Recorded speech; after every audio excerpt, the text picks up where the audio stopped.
ఈ కాశీ పట్టణాన్ని మాత్రం మహాప్రళయంలో ఈశ్వరుడితో కలవకుండా దీన్ని ఒక్కదాన్ని ఆయన త్రిశూలం మీద పైకెత్తుతాడు. పైకెత్తి త్రిశూలం మీద నించోబెడతాడు. అంటే ఈ పట్టణం మహాప్రళయమునందు ఈశ్వరుడితో కలిసి పునఃసృష్టిని పొందదు.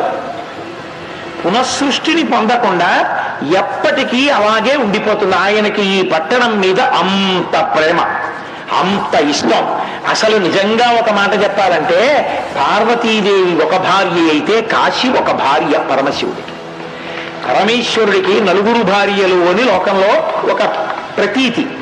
గౌరి యొక్కతే ఆకాశ గంగ యొక్కతే, కాశీ యొక్కతే దక్షిణ కాశీ యొక్కతే, శంభునకు లోకనాయకునకు రాణివాసంబుల్ అనురాగ రసము పేర్మి అంటాడు శ్రీనాథుడు. ఆయనకి ఈ పట్టణం మీద అంత ప్రేమ, అంత ఇష్టం.